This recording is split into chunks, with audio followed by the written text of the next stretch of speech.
ترک بارڈر پر ازنیازی گاؤں سے چند کلومیٹر کے فاصلے پر ایک ترک چرواہا اپنے بچے سمیت میرے پاس آیا اور آتے ہی پہلے میرے گھٹنے چیک کر کے ہاتھ لگایا اور سر ہلانے لگا کہ او ہو، اور بعد میں پوچھنے لگا کہ تم کون ہو اور یہ تمہیں کیا ہو گیا ہے۔ تو میں نے اس سے کہا کہ میں ایک مسافر ہوں اور میں پچھلے 3 دنوں سے اس صحرا میں پڑا ہوا ہوں۔ میں نے چونکہ اپنے دونوں گھٹنوں پر کپڑے باندھے ہوئے تھے تو وہ بار بار گھٹنوں کو ہاتھ لگا کر سر ہلاتا رہا کہ نہیں، ایسا نہیں ہو سکتا، تم تو بہت زخمی ہو۔ تو میں نے اپنے پیروں کی طرف اشارہ کیا کہ میرے پیر ٹوٹ چکے ہیں۔ میرے ٹوٹے پیروں کو دیکھ کر وہ اور بھی پریشان ہو گیا، اور اس دوران ایک دو پھر میں نے اپنے سر پر 2 انگلیاں کڑی کر کے گھوڑے کی آواز نکالا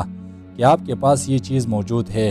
وہ مجھے چاہیے، اور اس کو اشارے سے یہ بات کرتے ہوئے میرے آنکھوں سے آنسو نکل گئے۔ تو اس نے میرے چہرے پر ہاتھ لگا کر میرے آنسو صاف کی اور اپنے سینے کو ٹپ دینے لگا کہ اب کوئی درد، کوئی دکھ نہیں، تمہارا بھائی موجود ہے۔ اور اس کے پاس جو بچہ تھا اس کے ہاتھ میں ایک کالی شاپر تھی۔ اس نے بچے کے ہاتھ سے شاپر لے کر میرے سامنے رکھ دی کہ تم کھانا کھاؤ اور یہاں بیٹھو، میں جا کر گھوڑے کا انتظام کرتا ہوں۔ یہی وہ مقام تھا جب پہلی دفعہ مجھے اپنے درد کے خلاف جنگ میں پتہ نظر آنے لگی، اور اس کالے شاپر کو کھول کر جب میں نے دیکھا تو اس میں 4-5 ٹماٹر، زیتون اور گندم کی روٹی پڑی ہوئی تھی، اور میں چونکہ 3 دن سے بھوکا تھا تو اس روٹی پر ٹوٹ پڑا۔ کھانا کھانے کی کچھ دیر بعد وہ چرواہا واپس آیا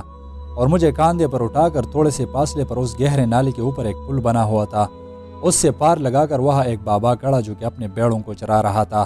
اور ساتھ میں ایک عدد گدھا بھی موجود ہے۔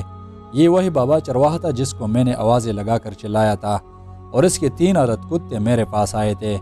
خیر، اس فرشتنما انسان نے مجھے اس گدھے پر بٹھایا اور میری لاٹھی میرے ہاتھ میں دینے لگا اور مجھے اشارے سے کہنے لگا کہ تم اس بابا کے ساتھ گھر چلے جاؤ، میں کچھ دیر میں بیڑوں کو لے کر آ رہا ہوں۔ اور بابا نے اپنی زبان میں گدھے کو کچھ کہا اور روانہ ہوا، اور گدھا اس کے پیچھے روانہ ہوا، اور اس گدھے پر سواری کرتے ہوئے مجھے اتنا مزہ آیا کہ ایسا میں نے زندگی میں محسوس نہیں کیا تھا۔ پٹھان لوگ گھوڑ سواری کی شوقین، مگر میں نے کبھی یہ تجربہ نہیں کیا تھا۔ اور یہاں اس گدھے پر کچھ دیر تک سفر کرتے ہوئے ہرے گھاس سے بڑے نہایت بڑے بڑے میدان شروع ہو گئے جس میں جگہ جگہ پانی کے چشمے پھوٹے ہوئے تھے، اور ہر طرف آسٹریلین گائے چرنے میں مصروف تھی، اور یہ سب کچھ دیکھ کر مجھے ایسا لگا کہ میں کسی جنت میں داخل ہو گیا ہوں۔ اور اس سے کچھ اور دیر بعد مجھے وہ بڑی ندی مل گئی جس کے بارے میں دوسرے چرواہے نے ذکر کیا تھا، اور یہ سچ میں ایک بہت بڑی ندی تھی، اور کہیں دور گاؤں کے پاس اس ندی کے اوپر ایک بڑا پل بنایا گیا تھا، اور ہم کچھ ہی دیر میں اس پل تک پہنچ گئے۔ اس دوران یہ بابا گدھے سے آگے آگے جا رہا تھا اور میں گدھے پر بیٹھ کر اس کے پیچھے۔ اس طرح ہم نے یہ پل کراس کر کے ازنیازی گاؤں کی گلیوں میں داخل ہو گئے۔ ارد گرد لوگ مجھ کو حیران نظروں سے دیکھ رہے تھے، اور یہاں کے لوگوں کی خوبصورتی اور سادگی دیکھنا میرے لیے ایک نیا تجربہ تھا۔ اور یوں ہم اس گاؤں کے درمیان تک پہنچتے ہی ایک گھر سے ایک کتا بڑے دروازے سے منہ باہر نکالتے ہوئے بھونکنے لگا، جس کی وجہ سے گدھا تھوڑا سا ڈر گیا اور میں اس گدھے سے نیچے گر گیا۔ خیر، بابا نے آ کر نہایت زور لگا کر مجھے واپس گدھے پر بٹھایا اور روانہ ہو گئے۔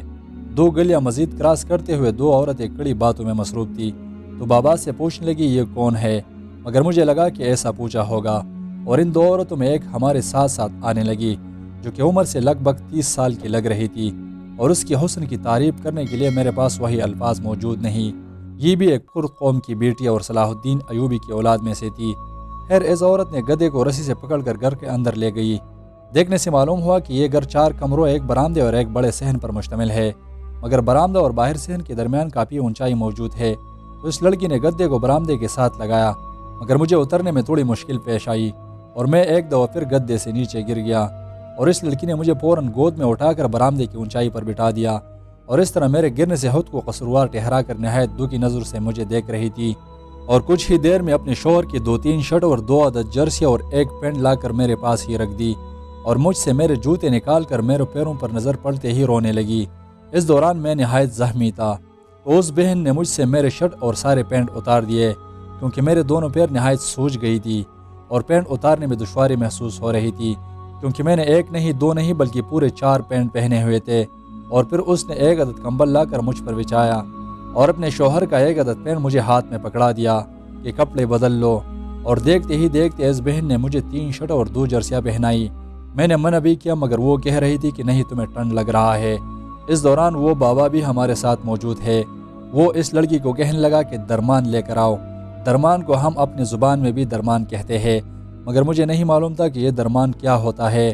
وہ لڑکی کمرے کے اندر چلی گئی اور 5 منٹ میں گرم پانی اور 1 عدد صابن لے کر آئی، جو کہ صابن نہیں تھا اور وہ لوگ اس کو درمان کہتے تھے۔ اس دوران یہ بابا مجھ سے مخاطب ہونے لگا کہ بیٹا درد کو برداشت کرنا پڑے گا۔ میں نے اس کو کافی دفعہ اشاروں سے سمجھایا کہ مجھے انجیکشن لگاؤ یا ڈاکٹر سے بے ہوشی کا انجیکشن لے کر آؤ، مجھ سے یہ درد مزید برداشت نہیں ہو پائے گا، مگر وہ بضد تھا کہ نہیں کچھ نہیں ہوگا۔ اور اس طرح اس بابا نے میرے دونوں پیر گرم پانی سے دھوئے اور پھر وہ صابن کی طرح درمان گرم پانی میں ڈبو کر میرے پیروں کو لگانے لگا اور ہلکا ہلکا مساج کرتا رہا، اور اس سے مجھے کافی اچھا محسوس ہو رہا تھا، مگر مجھے یہ نہیں پتا تھا کہ کچھ دیر بعد میرے چلانے کی آواز تیسری گلی تک پہنچ جائے گی۔ اور یوں اس بابا نے میرے دونوں پیروں کو مساج کرتے ہوئے دونوں پیروں کو زور دینے لگا۔ بنا بے ہوشی دیے میرے دونوں پیروں کے ساتھ اس طرح چڑھانی میرے لیے کسی قیامت سے کم نہیں تھا۔ اس دوران میں نے برآمدے میں گھر کے مین پلر کو ٹیک لگایا ہے، اور وہ لڑکی میرے ساتھ بیٹھی ہوئی اپنے زبان میں مجھے دلاسے دے رہی تھی کہ تھوڑا سا مزید برداشت سے کام لو، مگر مجھے بھی پتا تھا کہ ہوشی اتنی دیر تک نہ رہی تو درد کی کیا اوقات کے اتنی دیر تک ٹھہرا رہے۔ اور یوں اس بابا نے میرے بائیں پیر کو ٹھیک کرانے میں کامیاب ہو گیا، کیونکہ ان کے مطابق میرے بائیں پیر کا جوائنٹ ڈسلوکیٹ ہو گیا تھا، یعنی جوڑ سے نکل گئی تھی، اور میرے دائیں پیر کو کافی دیر تک مساج دیتا رہا اور زور لگائے، مگر سمجھ نہیں پایا کہ اس میں کیا مسئلہ ہے۔ اور اس طرح اس لڑکی نے ٹاول لا کر میرے دونوں پیروں کو صاف کیا اور دھونے لگی، اور یہاں اس جگہ پر بیٹھ کر کچھ ہی دیر میں ترکش بلیک ٹی حاضر کی گئی، اور باہر نہایت موسلادھار بارش برس رہی ہے، اور میں یہاں برآمدے میں گھر کے مین پلر کو ٹیک لگائے چائے سے نہایت مزیدار گونٹ لگاتے ہوئے اسمائل بری چہرے سے اس موسم کا نظارہ کرنے لگا، اور دل میں اپنے آپ کو مبارکباد دینے لگا کہ دوسری زندگی مبارک ہو۔ خیر وہ بابا کچھ دیر بعد گھر سے باہر نکل گیا، اور یوں اس لڑکی نے ایک دفعہ پھر مجھے گود میں اٹھا کر اندر کمرے میں لے گئی۔ دیکھنے سے معلوم ہوا کہ یہ ان کا مہمان خانہ ہے، اور نہایت خوبصورت کارپیٹ بچھائے ہوئے دکھ رہی تھی، اور اس کمرے کے درمیان میں ایک دیوار کی طرف میرا بستر تیار تھا۔ یہ لڑکی مجھے میرے بستر تک لے گئی اور 3-4 عدد تک یہ لا کر میرے پیچھے رکھ دی اور کہا کہ لیٹنا مت، میں ایک دفعہ پھر چائے لاتی ہوں۔ کچھ دیر بعد وہ بابا دوبارہ حاضر ہوا، اور ساتھ ساتھ اس لڑکی نے چائے بھی حاضر کی، اور اس طرح اس بابا نے مجھے 5-6 عدد چائے کے کپ پلائے، کیونکہ ان کو لگ رہا تھا کہ مجھے ٹھنڈ لگ رہا ہے۔ اور اس سے کچھ اور دیر بعد لڑکی نے نہایت ذائقہ اور لذیذ کھانا تیار کیا، اور اس دن کو یاد کرتے ہوئے میرے منہ سے یہی دعا نکلتی ہے کہ اللہ ان کو جنت نصیب کرے، کیونکہ اس دوران ان گھر والوں نے میرا بہت خیال رکھا تھا، مگر میرے پیروں میں زیادہ درد ہونے کی وجہ سے میں رو نہیں رہا تھا، مگر پھر بھی میرے آنکھوں سے آنسو بہہ رہے تھے۔ وہ لڑکی میرے ساتھ بیٹھی روتی ہوئی بار بار کہہ رہی تھی، ابے تم رو مت نا۔ تو میں نے اس کو کہا کہ مجھے آگ پر گرم کرتی ہوئی نمک یا ریت لا کر دو، کیونکہ میں نے اپنے پیر کو ٹکور دینا ہے۔ کافی ٹائم تک وہ سمجھ نہیں پا رہی تھی کہ میں کیا مانگ رہا ہوں، مگر میں نے ان کو اشاروں سے سمجھایا، اور کچھ دیر بعد نمک گرم کر کے اپنے دونوں پیروں کو ٹکور دینے لگا اور تھوڑی سی راحت محسوس کرتے ہوئے سو گیا۔ میں صبح جاگا جب وہ ابلا چائے لے کر حاضر ہوئی، اور ساتھ میں اس کے 2 عدد چھوٹے چھوٹے بچے بھی ساتھ تھے، تو میرے پاس پہلے سے موجود 30 لیرے میں نے ان کے بچوں کو دیے، جو کہ افغانی لڑکوں نے مجھے دی تھی۔ وہ اس طرح بچوں کو پیسے دینے سے منع کر رہی تھی، مگر یہ میرے ہوشی تھی۔ اور اس سے اور کچھ دیر بعد وہ ابلا کا شوہر کمرے کے اندر آیا، جس نے مجھے صحرا سے اٹھایا تھا، اور کہنے لگا کہ آپ کے پاس کسی کا موبائل نمبر یا کسی سے رابطہ کرنا چاہو تو میرے موبائل سے کرو۔ تو میرے پاس اس ایجنٹ کا نمبر بھی موجود تھا جس کے ساتھ میں نے اپنا پہلا گیم لگایا تھا، اور اس کو کال کرنے لگا اور اسے مخاطب کر کے کہنے لگا کہ میرے لیے استنبول سے کسی ٹیکسی کا انتظام کرو۔ پہلے تو وہ ٹال مٹول کر رہا تھا کہ میرے گیم وان شہر سے نکلتے ہیں اور دوگو بایزت میں کسی کو نہیں جانتا، مگر بعد میں جب میں نے اس کو آفر دی کہ میں آپ کو $1000 دے دوں گا اگر تم نے مجھے استنبول تک پہنچایا، تو وہ مجھے کہنے لگا کہ ٹھیک ہے، میں وان شہر سے آپ کے پیچھے ٹیکسی بھیج رہا ہوں۔ اور دوسری بات یہ کہ اس کو پارسی زبان بھی سمجھ آ رہی تھی، تو اس نے اس گھر والوں کے ساتھ میری ترجمانی کی، اور یہاں اس گھر میں رہتے ہوئے دوپہر کا ٹائم ہو گیا، مگر اس ایجنٹ کی طرف سے ٹیکسی نہیں آئی، اور یوں یہاں اس چرواہے نے پتہ نہیں کس سے رابطہ کر کے میرے ایرانی ایجنٹ کا نمبر تلاش نکالا تھا۔ اور یوں ٹھیک عصر کے 4 بجے یہ چرواہا آیا اور مجھے مخاطب کر کے کہنے لگا کہ کچھ دیر میں آپ کی گاڑی آ رہی ہے، تم تیار ہو کر رہنا۔ اور ساتھ ساتھ اس کو یہ بھی معلوم تھا کہ یہ سگریٹ بھی پی رہا ہے، تو میرے لیے بازار سے سگریٹ لیٹر اور بہت ساری چیزیں خرید کر دی۔ اور یوں کچھ دیر بعد ایک بڑا وین آ کر باہر صحن میں کھڑا ہو گیا، اور یہاں سے اس چرواہے اور ڈرائیور نے مجھے گود میں اٹھا کر وین میں بٹھایا، اور میرے سارے کپڑے ایک شاپر میں رکھ کر مجھے ہاتھ میں پکڑائے، اور میرے لاک منع کرنے کے باوجود ایک اور سویٹر لا کر مجھے پہنایا کہ تم مسافر ہو اور ٹھنڈ بہت زیادہ ہے، تو میں اس کے اس برادرانہ رویے سے نہایت متاثر ہوا اور اس سے کہنے لگا کہ تم مجھے اپنا موبائل نمبر دو، جب میں استنبول پہنچوں تو میں آپ کو کچھ پیسے بطور حوصلہ افزائی دینا چاہتا ہوں۔ مگر اس نے لاکھ بار اس بات سے انکار کیا کہ تم مسافر ہو اور تمہارا حفاظت میرا فرض تھا اور ہمیں آپ کی دعا کی ضرورت ہے۔ اور اس ٹائم جب میں اس چرواہے کی بیوی کی طرف دیکھنے لگا وہ اپنے بچوں کے ساتھ برآمدے میں کڑی میرے طرف دیکھتے ہوئے رو رہی تھی اور ہاتھ اٹھا کر میرے طرف اشارہ کرنے لگی کہ اللہ تمہیں تمہارا منزل نصیب کرے۔ یہاں اس چرواہے کے گھر میں رہتے ہوئے کافی چیزیں نمودار ہوئی تھی، مگر میں نہیں چاہتا کہ سٹوری مزید لمبی ہو جائے اور آپ لوگ بوریت محسوس کریں۔ اور اس طرح اس گاڑی کی اگلی سیٹ پر ڈرائیور کے ساتھ بیٹھ کر یہ گاڑی روانہ ہوئی اور میں گاڑی کی شیشے سے سر نکال کر پیچھے ان گھر والوں کو دیکھ رہا تھا اور سارے کے سارے ہاتھ ہلاتے ہوئے مجھے الوداع کہہ رہے تھے، اور یوں ان کے اس پیار کو دیکھتے ہوئے ایک دفعہ پھر میرے آنکھوں سے آنسو جاری ہوئے، کیونکہ یہ وہی لوگ تھے جس نے مجھے میرے دوسری زندگی لوٹائی، اور آج میں یہاں اٹلی میں بیٹھ کر آپ لوگوں سے مخاطب ہوں۔ مگر میں اس چرواہے اور اس کے گھر والوں کا یہ احسان آج تک نہیں بولا اور نہ کبھی بولوں گا، اور وہ دن بہت جلد آئے گا انشاءاللہ جب میرا جہاز اٹالین ایئرپورٹ سے اڑان بڑھتا ہوا ترکش ایئرپورٹ پر لینڈ کرے گا اور میں اس چرواہے سے دوبارہ ملنے ضرور جاؤں گا۔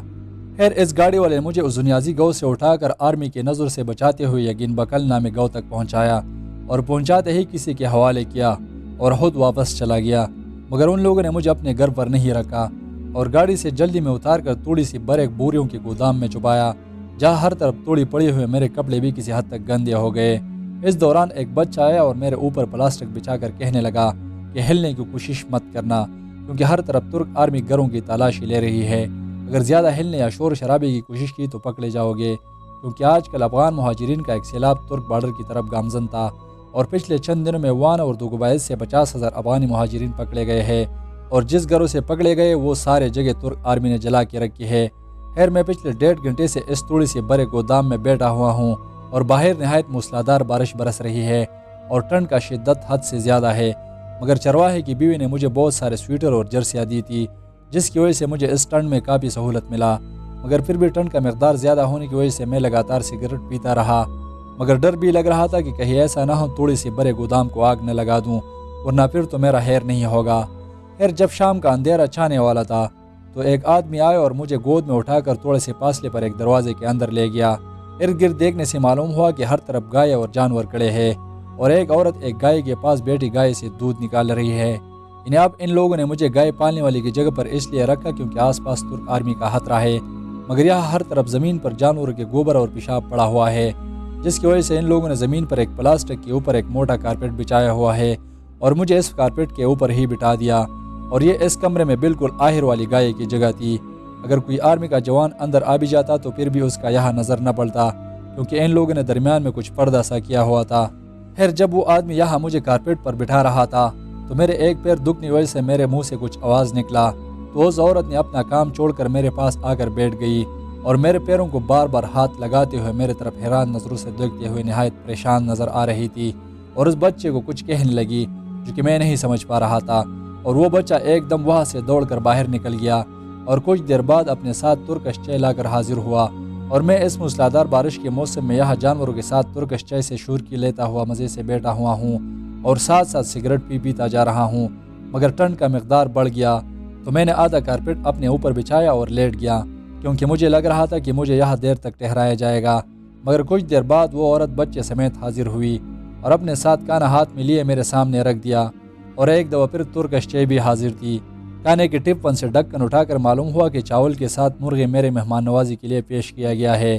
اور میں بھی چونکہ بھوکا تھا تو بنا دیر کیے اس پر ٹوٹ پڑا، اور ساتھ ساتھ وہی چائے وہی مزہ وہی ذائقہ۔ پھر شاید رات کے 9 یا 10 بجے ہوں گے کہ وہ آدمی پھر سے آیا اور مجھے کہنے لگا کہ اپنی چیزیں اٹھاؤ، تم نے یہاں سے جانا ہے، تمہاری گاڑی باہر کھڑی انتظار کر رہی ہے، اور ایک دفعہ پھر مجھے گود میں اٹھا کر باہر ہائی اسٹینڈرڈ فرسٹ کلاس کی ٹوڑی کار کڑا اس میں بٹھا دیا، اور اس گاڑی والی کو کچھ کہنے لگا جو کہ میں نہیں سمجھ پا رہا تھا، مگر اس گاڑی کو دیکھ کر میں حیران تھا اور سوچنے لگا کہ یار یہ اسمگلر لوگ بھی بڑے حرامی ہیں، ساری دنیا راک کی طرح نیچے اور یہ دھوئے کی طرح اوپر۔ خیر اس گاڑی کے پچھلے سیٹ پر بیٹھ کر میں بار بار ڈرائیور کو دیکھ کر ڈر بھی رہا تھا کیونکہ وہ مکمل خاموش تھا اور اسٹیٹس سے فرسٹ کلاس کا اسمگلر لگ رہا تھا، مگر اس گاڑی والے نے مجھے یگین بکل نامی گاؤں سے اٹھا کر پاس ہی دوگوبایزد شہر لے گیا اور وہاں گلیوں میں گھما پھرا کر کسی کے ساتھ کال پر مصروف تھا، اور کچھ دیر بعد جا کر ایک گھر کے سامنے رک گیا۔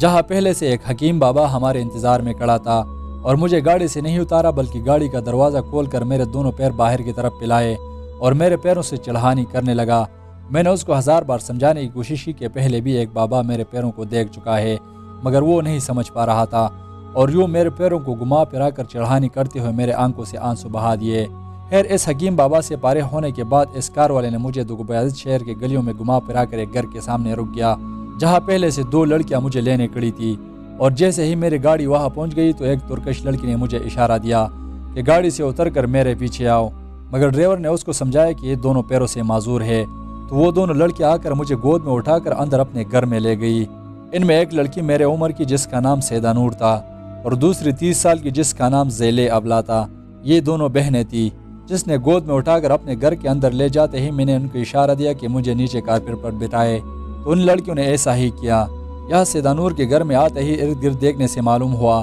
کہ سیدہ نور اپنے 3 بہنوں اور ایک بوڑھے ماں باپ کے ساتھ رہ رہی ہے، اور یہاں نیچے کارپیٹ پر بیٹھا ہوا ان دونوں لڑکیوں کے حیران نظروں سے دیکھتا ہوا اپنی BBC پر نہایت پریشان میرے آنکھوں سے آنسو روانہ ہوئے، اور تم لوگ یقین نہیں کر پاؤ گے کہ اس رات اس گھر کی ساری عورتیں رونے لگی، اور سیدہ نور کی اماں جس کو میں انا کہا کرتا تھا، انا ترکش اپنی اماں کو کہتے ہیں، وہ دل کی اتنی نرم خاتون تھی کہ جب بھی میری طرف دیکھتی تو روتی تھی۔ خیر ان لڑکیوں نے مجھے یہاں سے اٹھا کر صوفے پر بٹھا دیا اور 2 منٹ کے اندر درمان اور گرم پانی حاضر تھا، اور سیدہ نور کے بوڑھے ابا نے آ کر ایک دفعہ پھر میرے دونوں پیروں کو زور زور سے کھینچا اور جوڑوں کو گھما پھرانے لگا۔ اب یہ تیسرا شخص ہے جو کہ میرے پیروں کو چڑھ رہا ہے، مگر یہ ان لوگوں کی رحم دلی تھی اور میں ان کی زبان نہیں سمجھ پا رہا تھا، تو ان کو بتا نہیں سکا کہ پہلے بھی 2 بابے ایسا کر چکے ہیں، اور جب یہ بابا میرے پیروں کو چڑھ رہا تھا تو ایک دفعہ پھر میرے آنکھوں سے آنسو جاری ہوئے، مگر میں نے اپنے منہ سے اوب تک بھی نہیں نکالا۔ سیدہ نور اپنی ماں اور 3 بہنوں سمیت کھڑی میرا نظارہ کر رہی تھی،